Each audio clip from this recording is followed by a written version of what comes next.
大家好，欢迎回到大脑透镜，我们致力于过滤垃圾信息，挖掘优质内容。今天是2025年5月14日，我们来分享前不久前驻华大使尼克·伯恩斯的一个访谈。他深度解析了中美关系、中美竞争和中美两国未来发展的走向。伯恩斯表示，中国的贸易政策是中美冲突的根源。中国长期以来以低于生产成本倾销产品，破坏了全球贸易体系。的确卷到全球都受不了。当然后面是产能过剩的问题，短期内难以解决复杂的贸易争端，但是建立日内瓦机制可以确保定期的高层沟通。中国经济有其自身的问题，他举例房地产危机和低消费高储蓄，还有中国政府的民族主义动员，中国利用社交媒体和宣传塑造抗美的形象，中国增加对东盟等全球南方国家的出口，提前调整供应链，储备了关键的矿产和技术，以应对美方的压力。他还说，芬太尼是18到49岁美国人主要死因，而前体化学品源自中国的黑市走私。他说，美中关系的竞争是长期的、结构性的，双方为全球最强经济体和军事力量，不可避免的要争夺全球影响力，并且会在多领域对抗，包括军事、技术，如 AI 和量子计算、贸易和人权。那么如何避免出现较大的冲突呢？他说，需要通过持续对话防止战争，战争将对全球造成灾难性的后果。然而他表示，外交是非常复杂的，需要双方的努力去寻找平衡。他说，他在任驻华大使期间花了 80% 的时间在处理中美竞争相关的事情，而 20% 的时间是处理合作相关的事情。这个比例还是令人震惊的，这也是过去几年和我们看得见的变化是相匹配的。川普政策和盟友关系，他说川普的政策疏远了盟友，对加拿大、丹麦等盟友的挑衅性言论损害了关系。他还说关税误伤到了盟友，如日本、韩国、欧盟，削弱了对华的联合阵线。他还批评了川普政府的裁员，说他未任命任何的职业外交官，重创了国务院和 USAID， 这带来一个严重的地缘后果。中国、俄罗斯等专制独裁国家联盟增强，使得美国的孤立风险大幅度上升。美国例外主义的挑战，以前我们讲美元资产和黄金的时候有提到过，从4月份美债大幅度下跌的那次开始，投资者开始担心，但是后来发现也没有更好的替代。大摩的邢自强称之为祛魅。他说，合法的移民是美国人口年轻化和经济活力的关键。他表示，美国的出生率并不比其他国家高，就是靠年轻的移民。大学对外国学生的开放是美国软实力的核心，这也吸引了全球各地的顶尖人才。他说，川普政府驱逐合法移民和学生，制造了恐惧，威胁了美国的长期竞争力。他表示，美国急需恢复职业外交体系，以应对中国等对手的挑战。总而言之，他这次访谈批评了川普的政策，担心美国的未来。他期待共和党上台以后，钟摆又摆回来。好，今天我们就聊到这里，接下来是 AI 语音对话的完整版和访谈的原声，欢迎你们继续收看，谢谢你们的支持。我想从周末在日内瓦举行的贸易谈判开始谈起。我很好奇您如何看待会议的进展和结果？您认为这是一个积极的步骤吗？达成的协议如何？首先，我从一个基本原则出发，那就是在过去30年里，中国一直是全球贸易体系中最大、最重要的破坏者。美国和世界各地许多国家对华施加关税是有原因的，尤其是针对中国的制造出口，因为中国以低于生产成本的价格在全球倾销。这对美国过去几十年的就业造成了毁灭性影响，也影响了全球其他地区。现在，土耳其、印度、巴西、哥伦比亚、墨西哥、加拿大、美国和欧盟都对华实施了关税。所以，我对川普总统及其团队面临的局面表示一定程度的理解，这是我作为驻华大使在今年1月中旬离任时留下的局面。拜登总统在1年前，也就是2024年，对中国电动汽车征收100%的关税，半导体50%，锂电池25%。因此，问题的根源在于中国及其贸易政策。现在中国人试图表现得像是无辜的一方，就像他们是川普总统发起的这场贸易战的受害者，而事实恰恰相反。我认为有必要先厘清背景。尽管如此，未来90天的谈判将非常困难。我认为最终自我利益和逻辑会占上风，双方都需要达成协议。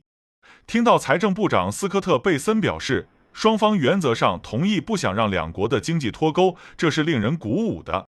去年，我们与中国的双边贸易额达到6420亿美元，包括商品和服务。中国是我们的第3大贸易伙伴。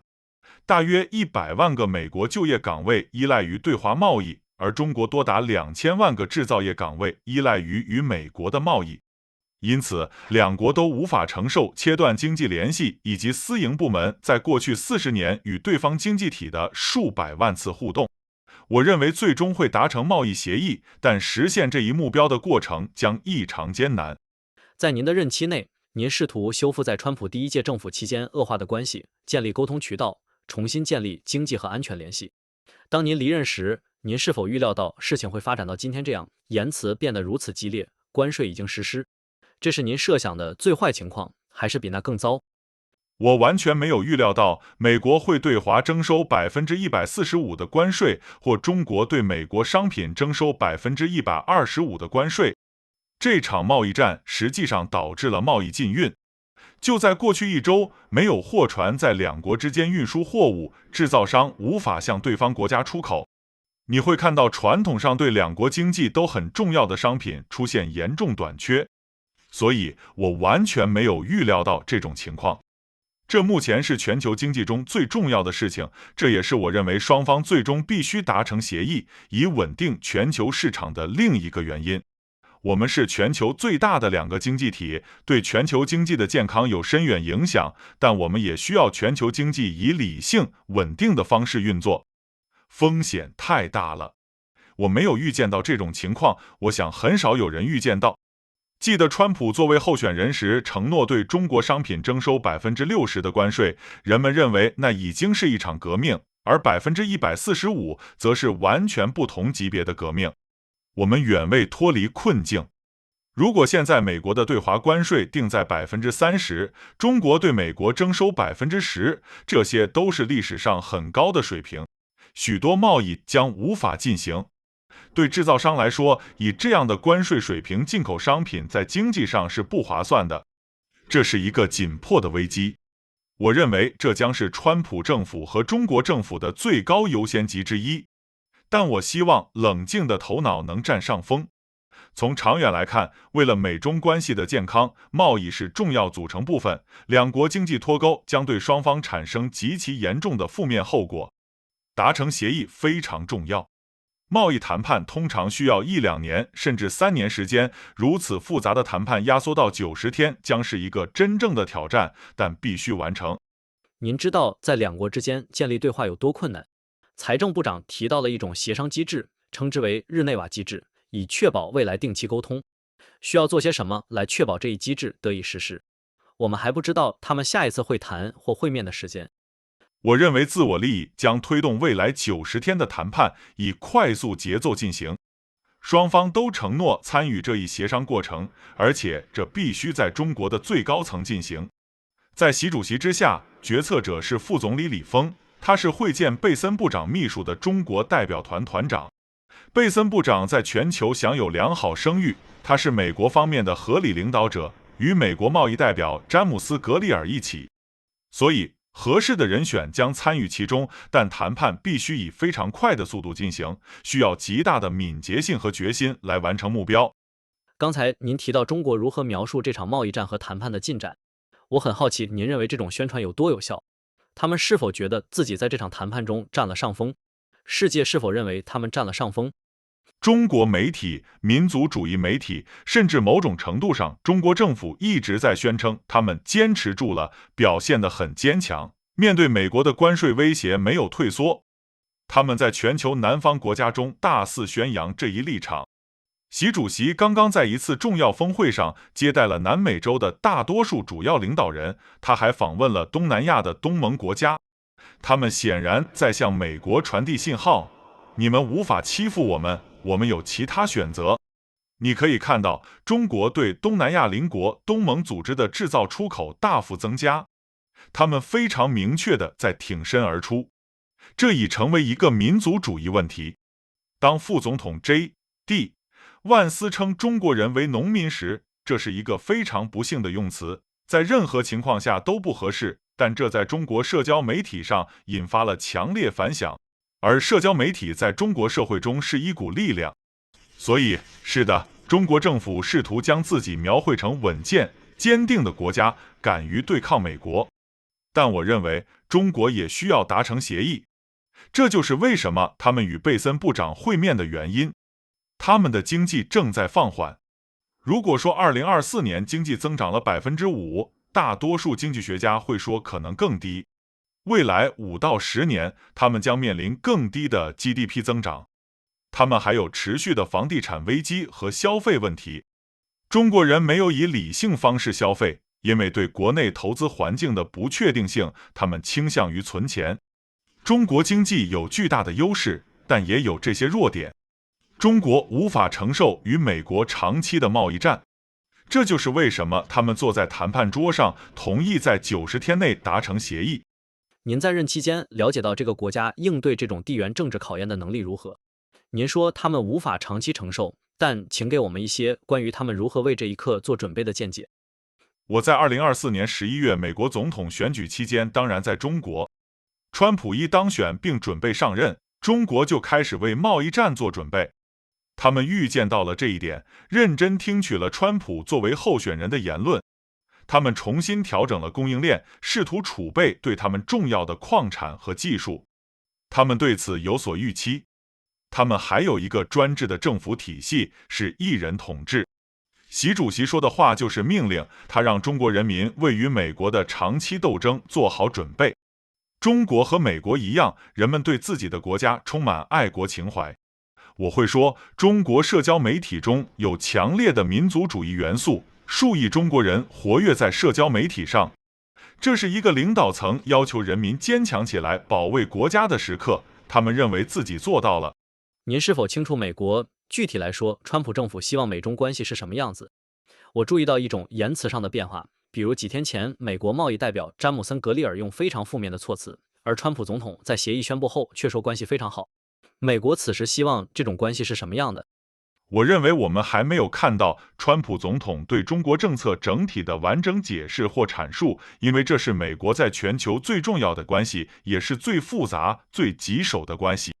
我从卢比奥部长、海格部长等人的言论中感觉到，在拜登政府非常强硬的问题上，他们同意我们必须坚持政策，阻止中国武力进入台湾，反对中国解放军在南海恐吓菲律宾或在东海恐吓日本，支持印度在喜马拉雅山边境与中国的争端，坚决反对中国为俄罗斯国防工业提供微电子和军民两用产品，支持其在乌克兰的战争。所以在国家安全方面，似乎与拜登总统及其团队的政策有延续性。更大的问题是关税和经济关系的未来，这正在实时上演。我曾深度参与美国商界、农业、牧业和渔业社区的工作。我们有数万家美国企业在中国做生意，中国是我们的第3大贸易伙伴。许多美国公司依赖从中国进口或向中国出口。所以显然需要关注川普总统的言论。他是一个非常透明且交易型的领导者，他一直对习主席表现出极大的尊重，非常友好。所以我认为川普总统在经济方面倾向于更紧密的接触，继续两国间全面的经济关系。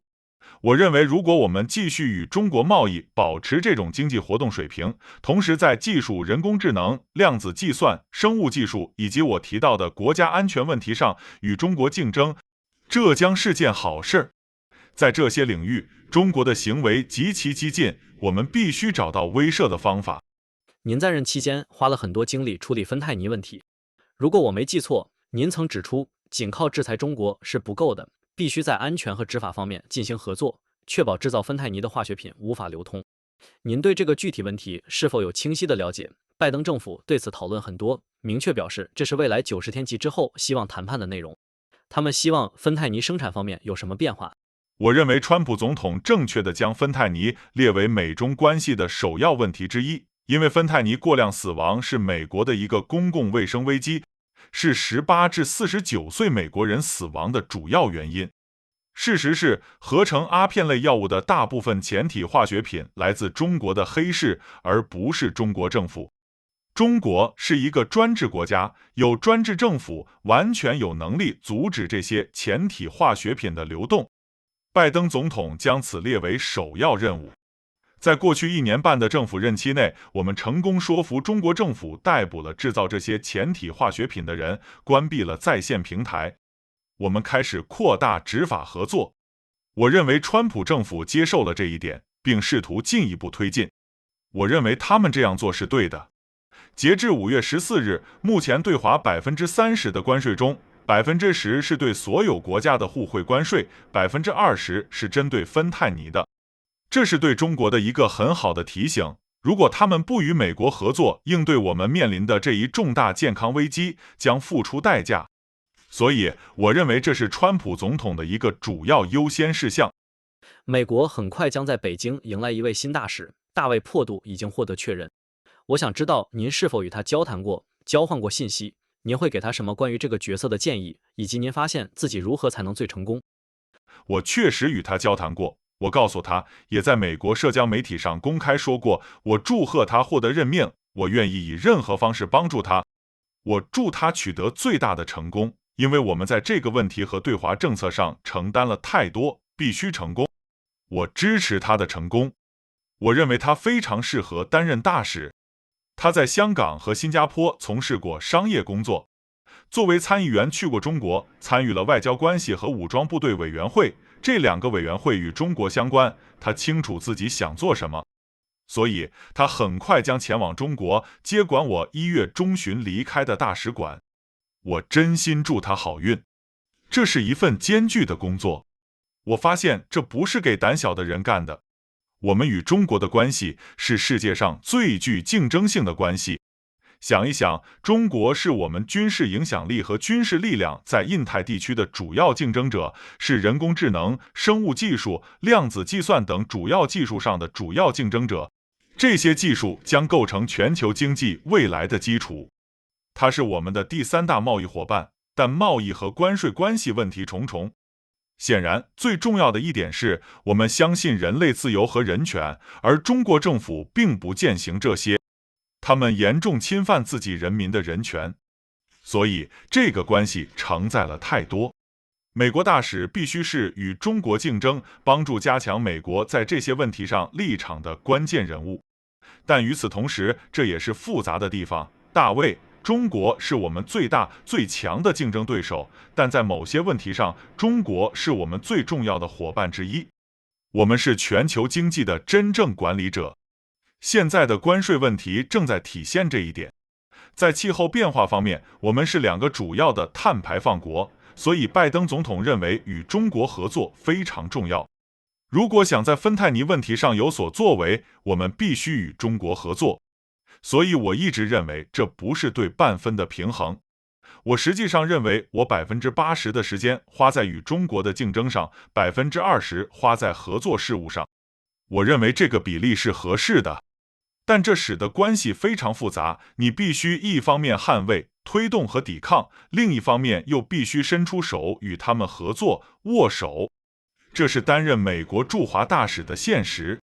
所以我祝福现任大使、前参议员大卫·珀杜。我认为他非常适合这份工作。在更广泛的问题之前，我想问您离开时对美中关系的感受。我没有别的意思，但您是否觉得过去几个月发生的事情让您所做的工作被浪费或正在被浪费？我在2021年宣誓就任，几个月后到达中国。我对美中关系在国家安全方面持鹰派态度，因为中国是严重影响美国在印太地区利益的竞争对手。我认为我离开中国时更加鹰派。我看到了他们关系的现实，中国政府的冷嘲热讽和在一些问题上的两面性，我们达成了协议，但他们不遵守。2020年，川普第一阶段关税协议就是如此，我们继承了这个协议。中国承诺购买数千亿美元的美国农产品，但远未达到目标。我作为大使时非常仔细地监控了这一点，所以我认为这是一个长期的结构性竞争。我们是两个最强大的经济体，两个最强大的军事力量，是全球影响力最大的两个国家。我们在争夺全球权力。我认为无论谁当总统，这一点都不会改变。所以我们必须为未来10-20年的历史性竞争做好准备。现在的中国比美国历史上任何对手都要强大，包括革命战争、第一次和第二次世界大战、冷战时期。苏联在鼎盛时期也不如今天的中国强大，所以我们必须面对这种竞争。但关键是我们必须以不导致战争的方式进行竞争，因为战争对世界和两国来说显然是灾难性的，考虑到我们两国的力量，这使得关系极其复杂。别无选择，只能与中国领导人保持接触，与他们交谈，就像贝森部长上周在关税问题上所做的那样，在无数其他问题上也要与他们接触和交谈。这样我们才能竞争，在可能的地方合作，但避免未来可能导致绝对灾难的冲突。这是一项非常困难和复杂的工作。我想问，国际事务发生了怎样的变化？最近几个月，我一直在旅行。我在巴西参加了 G20 峰会，亲眼目睹了长期关系的实际变化。不同国家以一种以前可能不会有的方式会面。我报道了加拿大的选举。当然，在马克卡尼赢得选举之前，他主动巩固或重新建立与美国以外其他盟友的关系。华盛顿的这届政府似乎传递了一个信息，即可以有激烈的言辞和大幅提高的关税，但随后可以扭转局面，一切恢复正常。以您数十年的外交经验，您认为这是愚蠢的还是准确的？极不会造成损害，美与其盟友的关系可以恢复到原来的状态。我认为我们正处于全球权力格局发生巨大转变的时刻，联盟关系变化很快。你可以看到中国、俄罗斯、伊朗、朝鲜、委内瑞拉和尼加拉瓜这些专制国家在某种程度上联合起来，试图削弱美国在全球的权力，削弱我们的民主盟友。我为拜登总统工作时，一直觉得我们最大的优势之一是加强了我们的联盟与北约、欧盟国家、日本、韩国、菲律宾、泰国和澳大利亚的联盟。这5个军事联盟是我们权力的基石。我离开中国时，一个非常清晰的教训是，在这个时代，尽管我们仍是世界上最强大的国家，但我们需要世界上的朋友和盟友。如果我们与盟友密切合作，我们在政治、外交、军事和经济上会强大得多。我认为这是川普政府上台头4个月犯的最大错误。他做了什么？他多次建议加拿大应成为美国的第51个州。你可以看到加拿大和加拿大人对此的反应。他还严厉批评丹麦对格陵兰岛2个世纪的统治，试图说服丹麦人交出格陵兰岛。格陵兰岛对此有很大发言权，并且抵制美国。这2个北约盟友是我们最强大、最忠实的盟友之一，但他却疏远了他们。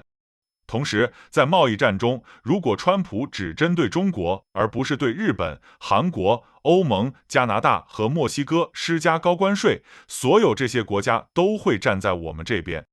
他们与我们一样，对中国有同样的贸易和关税问题。但他们没有被说服，也没有兴趣这样做，因为他们被置于与中国相同的关税体制之下。我担心这届政府真的有一个盲点，他们认为美国可以独自行事，我们不能。我们需要其他盟友在各个权力维度上支持我们的力量。我1980年作为国务院实习生开始工作，那是我45年前的夏天。这可能是我在北约大使为赖斯国务卿担任副国务卿时学到的最基本的教训。尽管我们拥有巨大的力量，我对此感到骄傲，并希望我们增强力量，但我们需要世界上的朋友和盟友。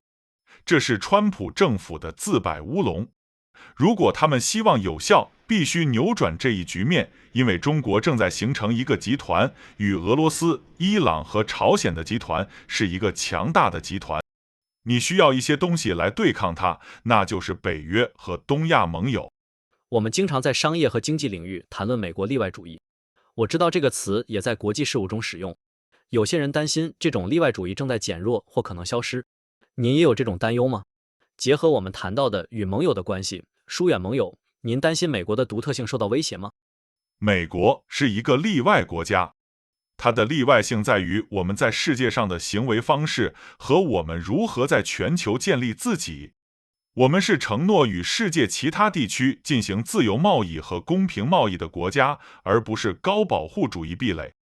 我们是创建北约和东亚联盟的国家，这些联盟对美国在全球的权力至关重要。但现在我们让这些联盟萎缩，因为我们不再有兴趣领导其中的一些联盟。在国内，我们是合众唯一的国家。每个美国人都有一个移民故事。我的故事是我的2个祖父母，我父亲的父母来自爱尔兰的移民。这个故事在我们的社会中被复制了无数次。我反对美国的非法移民。我们必须保护我们的边境，但我们必须对合法移民敞开大门，尤其是那些想成为小企业主、想进入我们大学的年轻人。我们必须保持大学对外国学生的开放。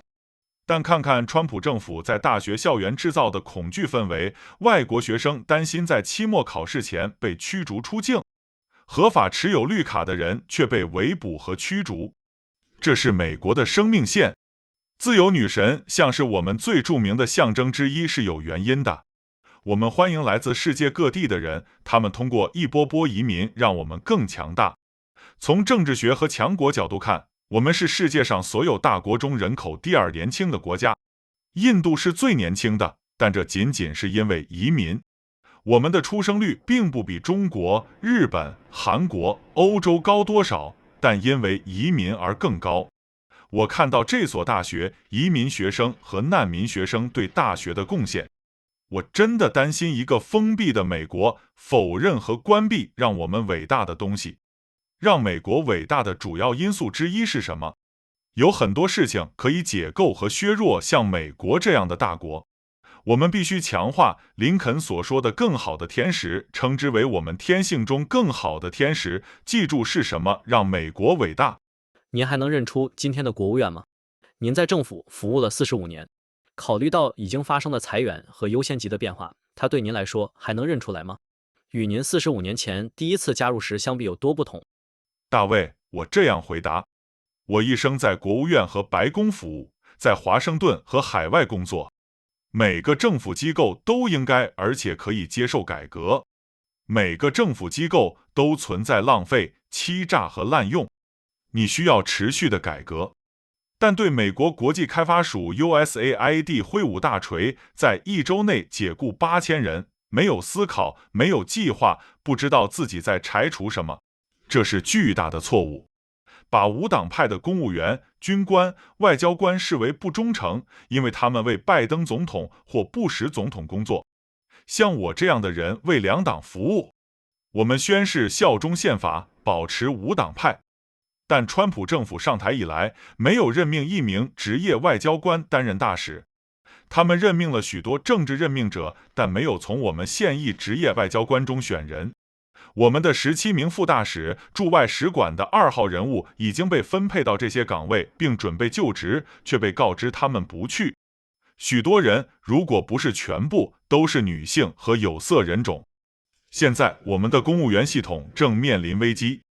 如果这种裁员继续下去，如果对公务员的贬低继续下去，你会失去一大群只想为国家服务、想以无党派方式服务的人。他们会保持无党派。我离开中国时，在北京大使馆最后一次员工会议上，我告诉我们庞大的大使馆团队，你们需要像为拜登总统一样忠实地为川普总统工作，你们需要像为我一样忠实、努力地为我的继任者破度大使工作。这是外交服务和美国政府的方式。我认为川普政府对我们国家130年来保持的专业公务员传统极其破坏，这不是19世纪的政治分赃系统，而是为国家和美国人民选举的任何总统服务的专业公务员系统。这就是利害攸关的地方。我认为，当钟摆最终回摆时，我们将不得不重建美国国际开发署、美国之音、资优亚洲电台。这些是我们雇佣的记者在中国的案例中，向数亿中国听众讲述美国的故事。如此巨大的破坏是由这种非常冷嘲热讽的努力造成的，摧毁所有这些机构，却没有用任何有价值的东西替代。但你有信心这种重力会让钟摆回摆，我们能够重建吗？我不认为任何人能预测理性、逻辑和理智何时会再次占上风，但它必须如此。因为我认为未来的政府、未来的总统会环顾他们的政府说，我的外交官在哪里？我的援助工作者在哪里？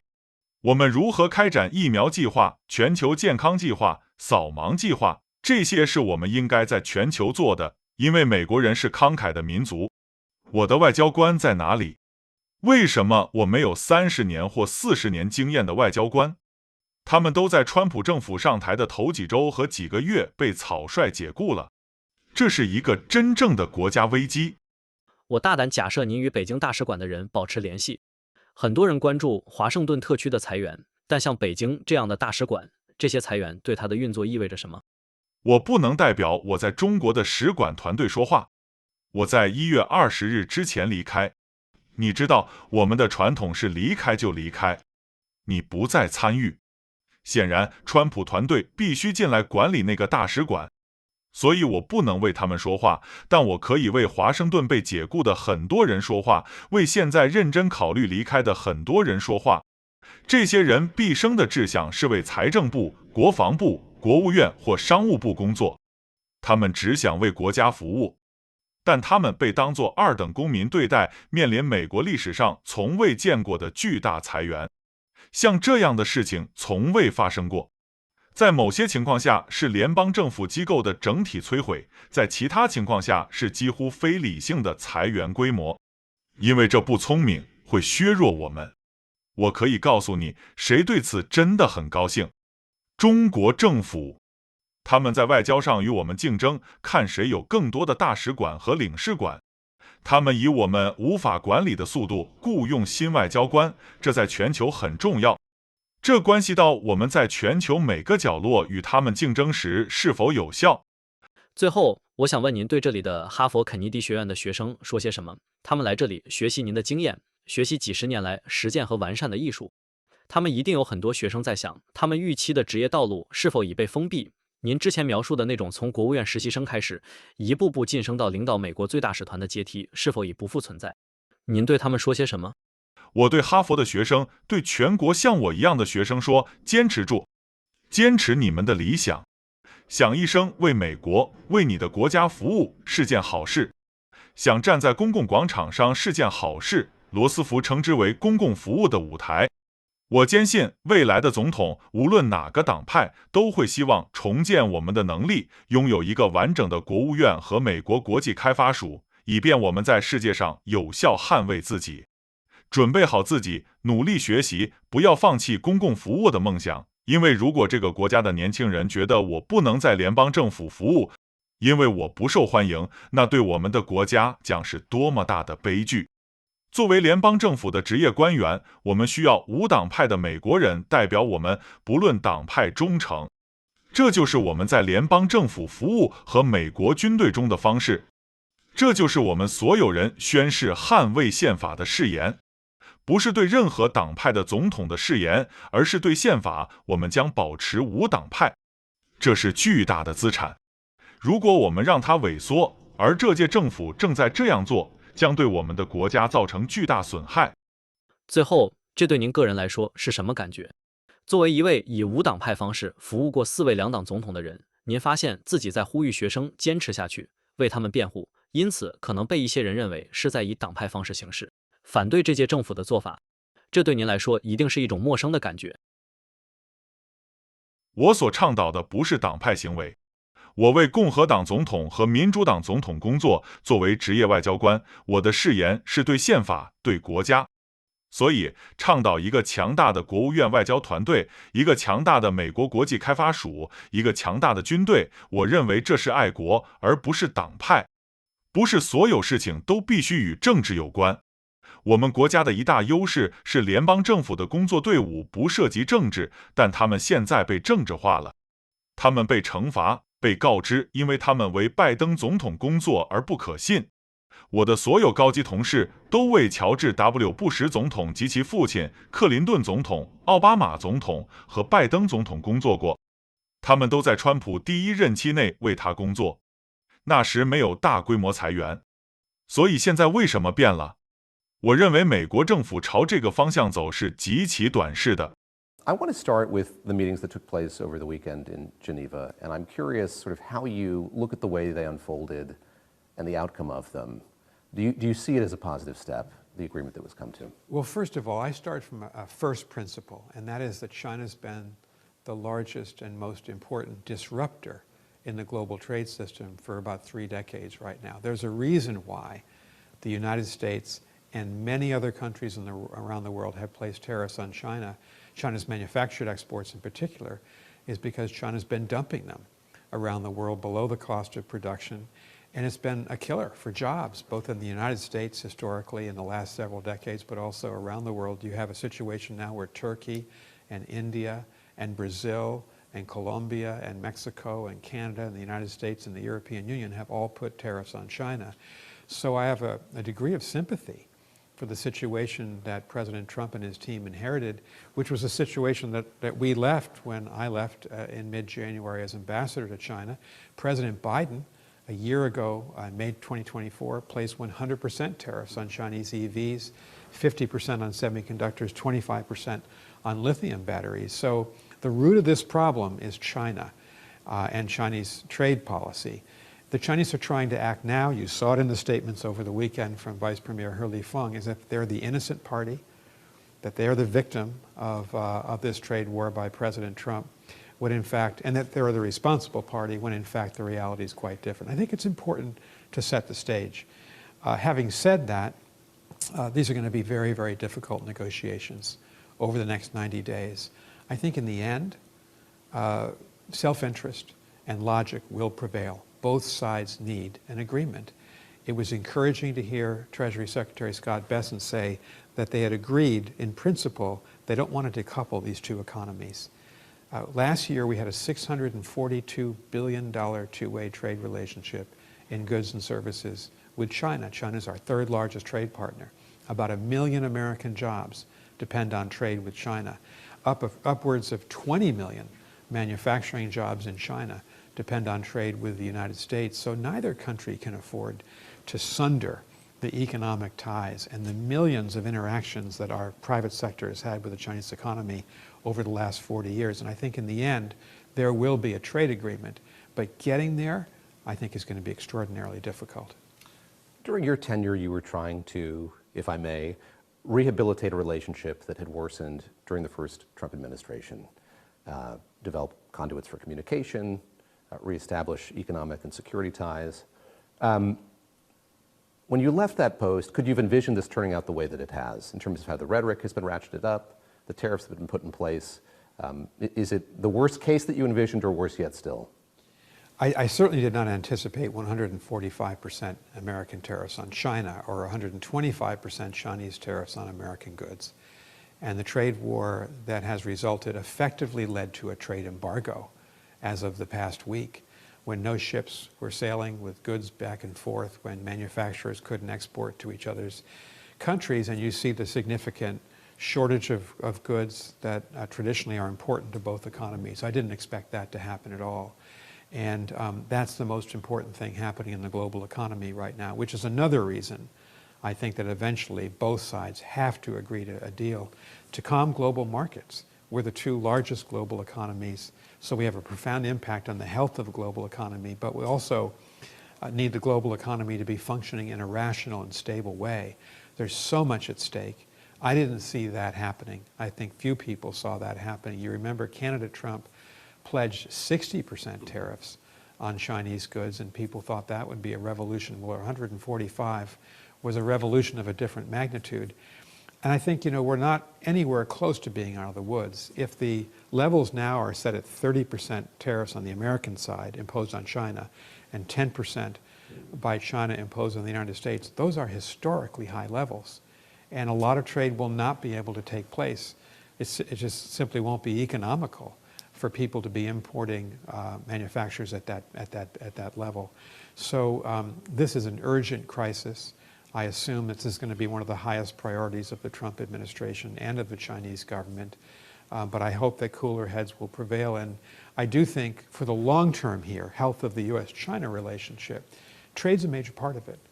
And a decoupling of the two global economies, let me say that again. Sure. A decoupling of the U.S. and Chinese economies would have profoundly negative consequences for both. So getting this right is going to be very important. Trade negotiations normally take a year or two or three. To try to compress this level of complexity in 90 days is going to be a real negotiating challenge, but it has to be done. You know well the difficulty of establishing dialogue between these two countries. The Treasury Secretary talks a lot about a consultative mechanism. He's called it the Geneva mechanism, going forward here and establishing kind of regular communication. What's it going to take to make sure that happens? We don't yet know when they're next going to talk or they're next going to meet. I think self-interest is going to dictate a fast pace of these negotiations over the next 90 days. Both sides have committed to this consultative process, and it has to happen at a very high level. In China, the decision maker below President Xi Jinping is Vice Premier Hu Lifeng, the head of the Chinese delegation who met Secretary Bessent. Secretary Bessent has I think a good reputation globally, and he's the logical person to lead, along with Jameson Greer, the U.S. trade representative from the American side. So the right people are going to be involved, but it's going to have to be at a really quick pace, and it's going to have to be done with a lot of alacrity and a lot of determination to get to the finish line. A minute ago, you spoke about how China is portraying not just the talks, but the way that this trade war is unfolding. And I'm very curious, sort of, how effective you think that is. Do they walk away from this feeling like they have the upper hand? Do you think the world views them as having the upper hand in these negotiations? Well, the Chinese press, the nationalist press, and to an extent the government of China have been saying that they held out, that they stood strong, and that they faced up to the American tariff threats, and they did not blink. And they've been trumpeting that line in the global South. President Xi just hosted most of the major leaders from South America at a major summit. He made a trip in Southeast Asia to the ASEAN countries. So they clearly are signaling to the United States, you're not going to bully us. We have other options. You've seen a big increase in Chinese manufactured exports to their neighbors in the Southeast Asian organization, ASEAN. And so they're very definitely standing up. It's become a nationalist issue. When Vice President J.D. Vance referred to the Chinese as peasants, an unfortunate term under any circumstances, but that really lit a fire in Chinese social media, which is a force in Chinese society. So yes, the government of China is trying to portray itself as the steady, solid country that stood up to the United States. I think that China needs a deal too. There's a reason why the Chinese met with Secretary Bessent. The economy is slowing down. If they grew by 5% in 2024, well, most economists would say they probably grew by less. They're facing lower GDP growth for the next 5 to 10 years. They have a property crisis that continues to linger. They have a consumption problem. The Chinese people are not consuming in a rational way, sitting on their money because of the uncertainty of the investment environment in China itself. They have strengths in the Chinese economy, enormous strengths, but they also have these weaknesses. China could not afford a sustained trade war with the United States. That's why they were at the table. and that's why they've agreed to a deal in 90 days. What did you learn being there about that country's capacity to weather something like this? So you're saying they couldn't sustain it long term, but give us some insight into how they had been preparing for a moment like this one, where there would be this kind of geopolitical test. I was in China, of course, during the presidential election, our presidential election of November 2024, and as soon as President Trump was declared the winner in that election and prepared to take office, the Chinese began to prepare for a trade war. They saw it coming. They had listened to candidate Trump. They did a lot of remobilization of their supply chain to try to stock up on minerals and on technologies that were important to them. And they expected this. They also have an authoritarian system of government. And so it's a one-man rule. And President Xi Jinping, whatever he says goes. He prepared the Chinese people for a long struggle with the United States. And, you know, China is like the United States. People are patriotic about their country. I would say there's a highly nationalist element in Chinese social media, and there are hundreds of millions of Chinese involved in Chinese social media. So this was a moment where the leadership said we have to stand strong and defend our country, and they think they've done that. Do you have a clear sense of what the U.S., what the Trump administration wants this relationship to be like? I detect kind of a change in rhetoric where you have the U.S. Trade Representative Jamieson Greer a few days ago couching it in very negative terms, and then President Trump, after this deal was announced, saying that the relationship is very good. What does the U.S. want this relationship to be like at this moment? I think we have not seen a full explanation or articulation of what President Trump wants to do writ large in China policy, because it's the most important relationship that the United States has around the world. It's also the most complicated and problematic for the United States. I do sense, as I listen to Secretary Rubio, Secretary Hegseth, that they, on issues where the Biden administration was very strong, agree that we have to stand up for our policy to inhibit a Chinese invasion of Taiwan, that we have to stand up against what the PLA, the People's Liberation Army, is doing to try to intimidate the Philippines in the South China Sea or Japan in the East China Sea, that we have to be supportive of India in its border struggle along the Himalayas, border disagreement with China, and certainly have to oppose what the Chinese have done to be such an important source of microelectronics and dual-use goods for the Russian defense industrial base as they prosecute this war in Ukraine. So on the national security side, it seems to me there's going to be continuity with where President Biden and our team left off. I think the bigger question mark is, and we're seeing it play out in real time right now, are on tariffs, on the future of the economic relationship. I was heavily involved with the American business community, with the American farm and ranch and fisheries community. You know, we have tens of thousands of American businesses doing business in China. It is our third largest trade partner. A lot of American companies depend on either importing or from China, exporting to China. And so I think there, you obviously have to follow the comments of President Trump. He's a very transparent leader, and he's very transactional. And he has always spoken about President Xi Jinping with a great deal of respect. He's been very solicitous of him. So it seems to me that President Trump is heading in a direction on economics to be more closely engaged and to continue a full-throated economic relationship between the two countries. I actually think that would be a good thing if we continue to trade with China and try to carry on this level of economic activity at the same time that we have to compete with China, both on technology, whether it's AI, quantum computing, biotech, or in some of those national security issues that I talked about where the PLA has been extraordinarily aggressive, and we have to find a way to deter them. Fentanyl is something that you worked on quite a bit when you were there. Yeah. A point that you made, if I remember rightly, is sanctioning China on that front isn't going to be enough. There has to be some kind of collaboration when it comes to security and getting U.S. law enforcement more involved in making sure that the chemicals involved in the preparation and manufacture of fentanyl can't do it. Do you have a clear sense on this specific topic of what the Biden administration wants? They do talk about it a lot, clear that it's something that they want to negotiate over these next 90 days and beyond. What are they hoping will change when it comes to the production of fentanyl? I think President Trump's been right to say that fentanyl is one of the top issues in this relationship because death by overdose in fentanyl in the United States is a public health crisis. It's the leading cause of death of Americans 18 to 49. The facts are that the majority of the precursor chemicals that make up the synthetic opioid come from the Chinese black market, not from the Chinese government, but the black market in China. So China's an authoritarian country, has an authoritarian government. It has the capacity to stop the flow of these precursor chemicals. President Biden made this a top priority.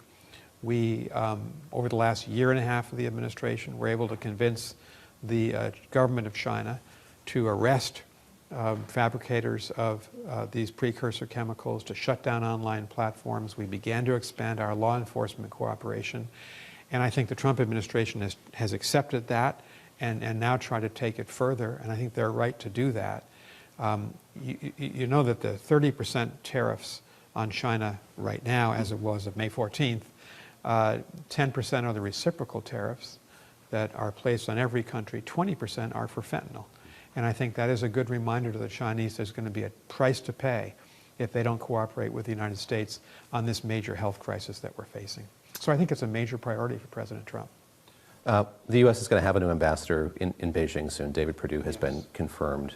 I wonder if you've spoken with him, exchanged messages with him, and what counsel you would give him about the role itself and how you found the ways in which you found you could be the most successful. Well, I have spoken with him, and I told him, and I said publicly, actually on American social media, on X, that I congratulated him on his appointment, that I'd help him in any way I could, and I wish him the best of success because we have so much riding on this policy with China that we've got to be successful, and I'm rooting for his success. I think he's very well placed to be ambassador. He worked in business in Hong Kong and Singapore. He's been to China as a member of the Senate. He was on foreign relations and armed services committees, which are the two relevant committees, two of them for China, and has a clear sense of what he wants to do. So he's going to go out very soon, and he's going to take the reins of the embassy that I left in mid-January, and I do wish him well. It's a tough job. I found out it's not for the faint of heart. We have with China the most competitive relationship of any country in the world. If you think about it in quadrants, China's our leading competitor for military influence and military power in the Indo-Pacific, our leading competitor on the major technologies, AI, biotech, quantum computing, that will form the basis of the future of the global economy. Our third largest trade partner with which we have a very problematic trade and tariff relationship. And obviously, and maybe this is the most important part of it, we believe in human freedom and human rights, and the Chinese government does not practice that. They're major violators of the human rights of their own people, and so there's so much riding on this relationship, and the American ambassador has to be the point person in competing with China and helping to strengthen the American position on those issues. But at the same time, and this is what makes it so complicated, David, is that China's our largest and strongest competitor, but there are certain issues where China is one of our most important partners. We're the two stewards of the global economy. We're seeing that play out right now in the tariff issue. On climate change, we're the two leading emitters of carbon, and so President Biden felt very important to work with China. If we want to do anything about fentanyl, we've got to work with China to make that happen. So I always thought it wasn't a 50-50 balance. I actually thought I spent about 80% of my time on the competitive edge with China, about 20% on cooperative matters, and that I thought was the right ratio. But that makes for a very complicated relationship where you've got to both defend and push and resist on one hand, and then you've got to stretch out your hand to work with them and shake their hand on the other.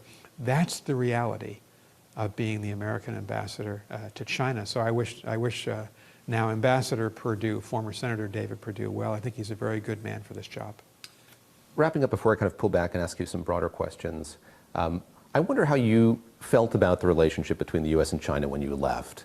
And I mean nothing by this, but do you ever think that the work that you've done has been squandered or is being squandered as a result of what's happened over the last few months? Well, I arrived in China, was sworn in 2021, and arrived a couple months later hawkish about the relationship on national security grounds, because China is this very serious competitor impinging on a lot of American interests in the Indo-Pacific. And I think I left China more hawkish. More hawkish, yeah. Yeah, I saw the reality of the relationship and the cynical nature of the government of China and of the duplicity on some issues of the government of China. The fact that we would make an agreement and then it wasn't honored. And that was very much true of the Trump Phase 1 tariff agreement of 2020, which we inherited. China was obligated to spend several $100 billion in purchases of American agricultural products, didn't get close to that. I monitored that very carefully when I was ambassador. So I think this is a long-term structural rivalry. We're the two strongest economies, the two strongest militaries. We're the two countries with greatest global reach. We're competing for global power. I don't think that will change, no matter who's president. And so we've got to steel ourselves for the next decade or two to a historic competition with China. And China right now is stronger than any adversary the United States has ever faced in the history of the United States, going back to the Revolutionary War, including the First and Second World Wars, including the Cold War. The Soviet Union in its heyday was not as strong as China is today. And so we've got to face that competition. But here's the catch. We've got to do it in such a way that we don't end up in a war, because a war would be catastrophic for the world and for both countries. Obviously, given the power of both of our countries, that makes for an enormously complicated relationship. And there's no other alternative but to be engaged with the Chinese leadership, to talk to them, as Secretary Bessent did this past week on the tariff issue, but on 1,000 other fronts, be engaging them and talking to them so you can compete, we can cooperate where we can, but we avoid a conflict which in the future would be an absolute catastrophe. That makes for a very difficult and complex job. I want to ask you how international affairs have changed, and I've been traveling in recent months. I was in Brazil for the G20 and kind of noticed in real time the way that long-standing relationships were changing physically. Different countries were meeting with other countries in a way they might not have before. I covered the election in Canada, and of course, before Mark Carney won that election, he reached out to kind of solidify or reestablish relationships it had with other allies besides the United States. There seems to be a message from this administration in Washington that there can be bombast and heated rhetoric, radically increased tariffs, but then you can flip the switch back and things can go back to normal. And drawing on your experience as a diplomat for many decades, do you think that that's folly or that that's accurate, that there will be no damage done and things can go back to the way they were when it comes to a relationship that the U.S. has with its allies? I think we're at a moment of great transformation in the global power picture, with alliances shifting very rapidly. You see that China and Russia and Iran and North Korea and Venezuela and Nicaragua are kind of all working together, authoritarian dictatorships. And they're working together to try to cut down the power of the United States, reduce it in the world, and of our democratic allies. And I always felt, working for President Biden, that one of our strongest suits is that we have reinforced our alliances, our alliance with NATO and the European Union countries, our alliances with Japan and South Korea and the Philippines and Thailand and Australia, 5 military alliances that are the bedrock of our power. And as I left China, one of the lessons that was very clear in my mind is that in this day and age, despite the fact that we are still the strongest power in the world, you do need friends and allies in the world.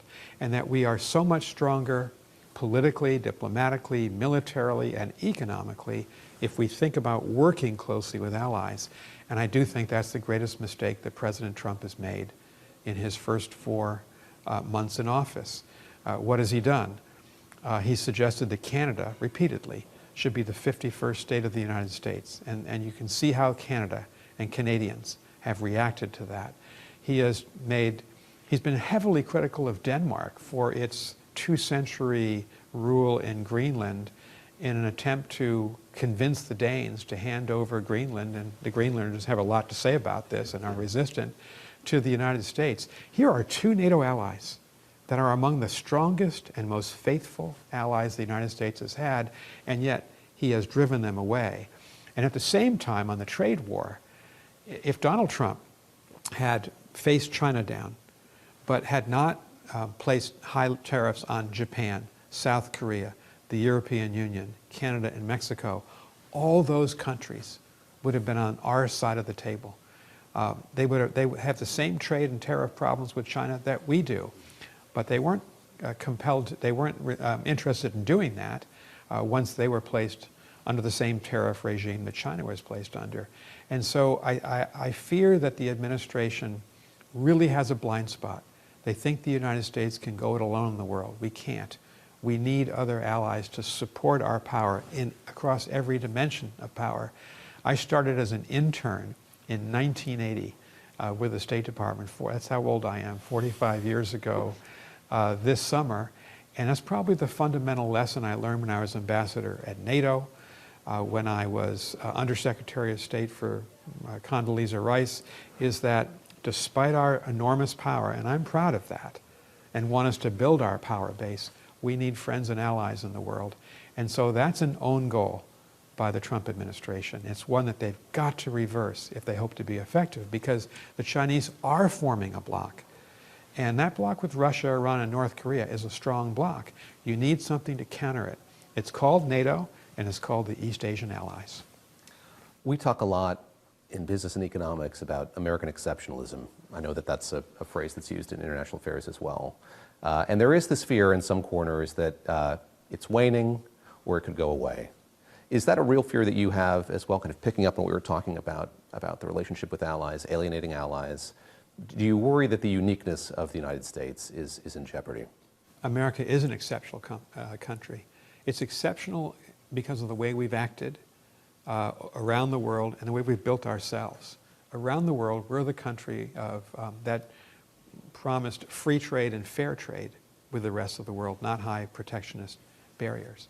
We're the country that created NATO and created our East Asian alliances that are so important to American power in the world, but now we are letting those alliances atrophy because we're not interested in leading some of them anymore.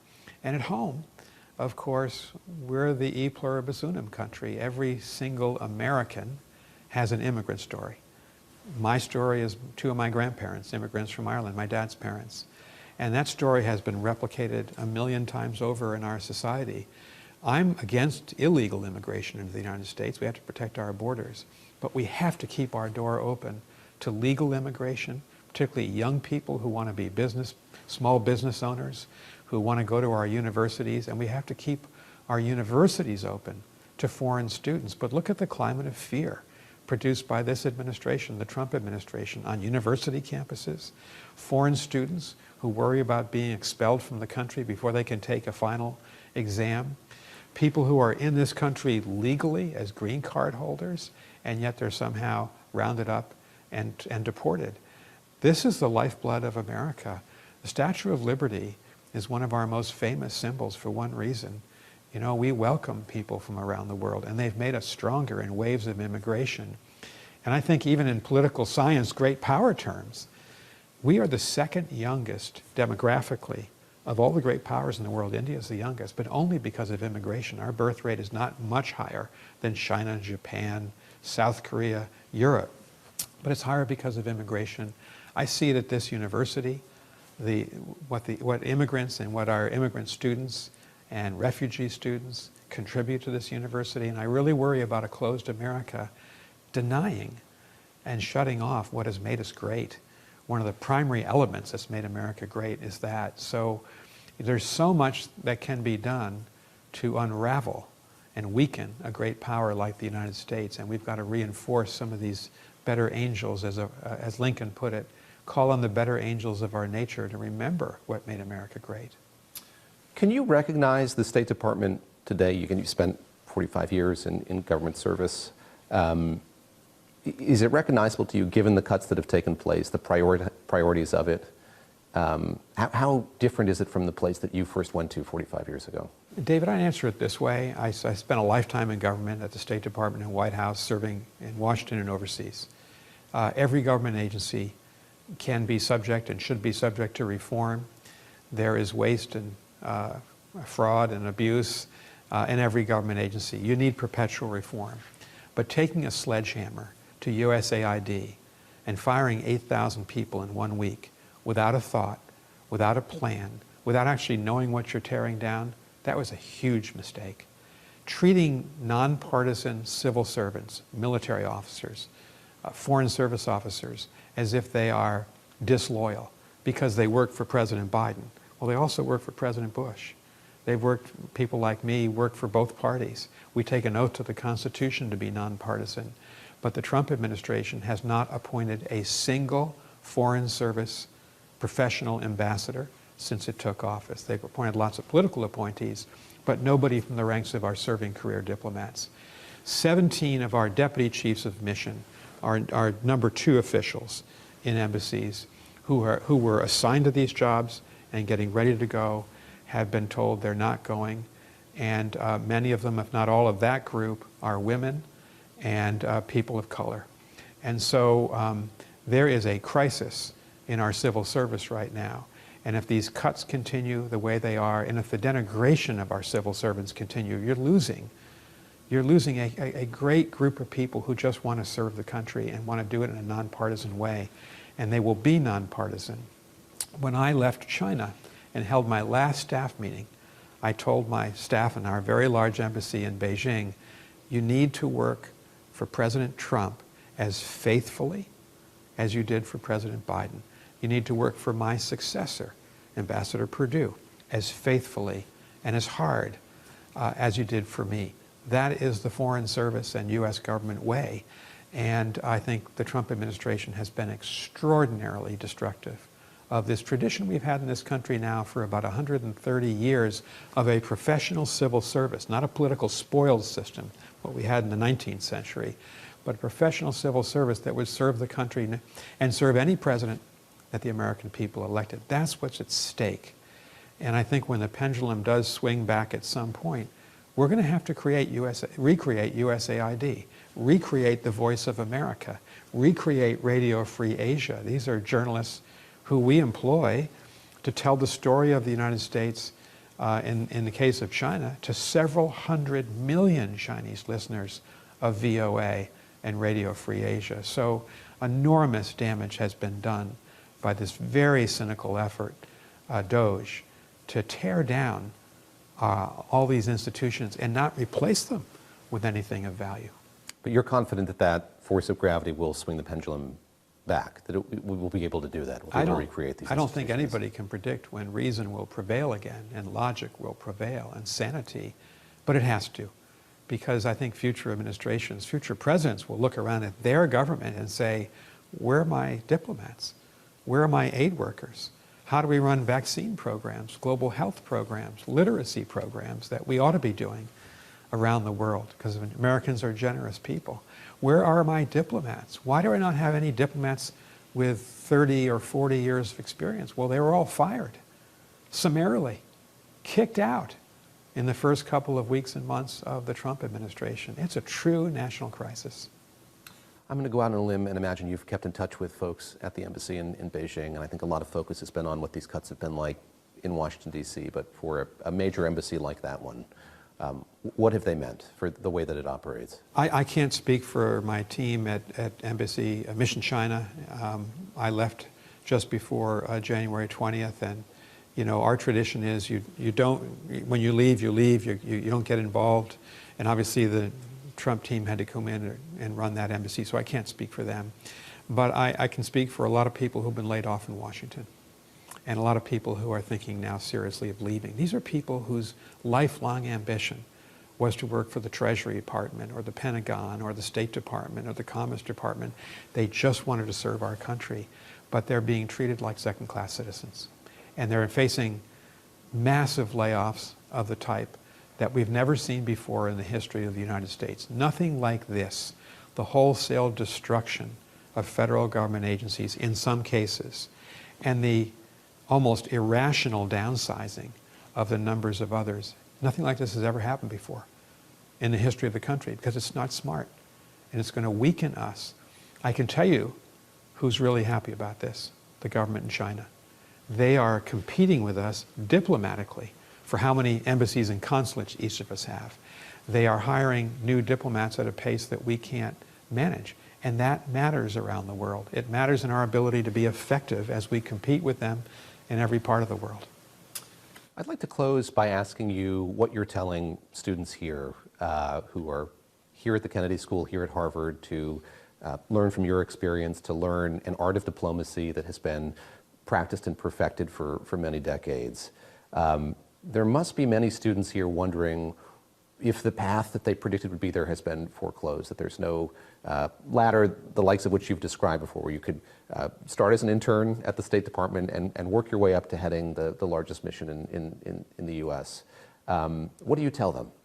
I'm telling students here at Harvard, but students I meet from across the country, hang on to your ideals. It's a good thing to want to spend your life serving the United States of America, your country. It's a good thing you want to be in the public square, what Teddy Roosevelt called the arena of public service.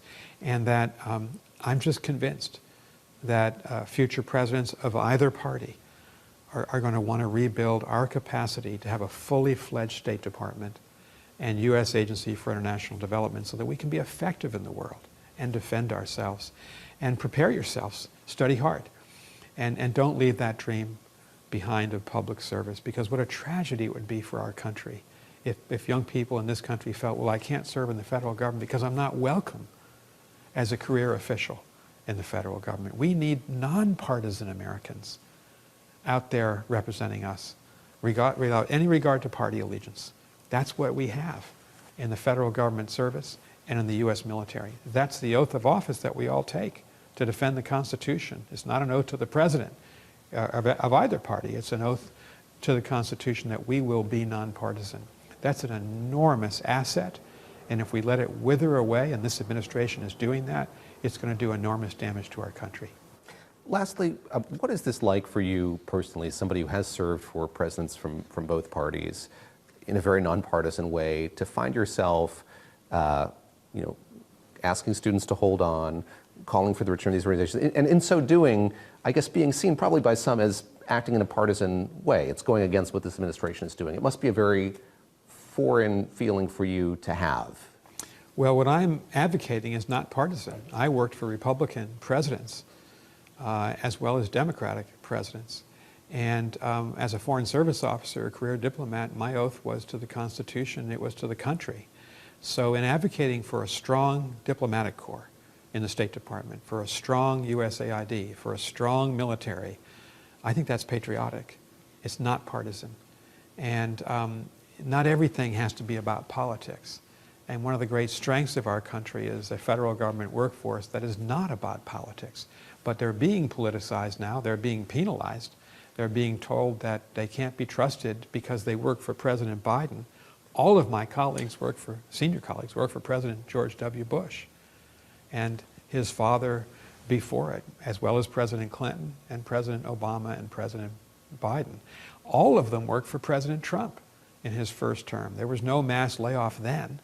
So why the change now? I think it's extraordinarily short-sighted for the United States government to be heading in this direction.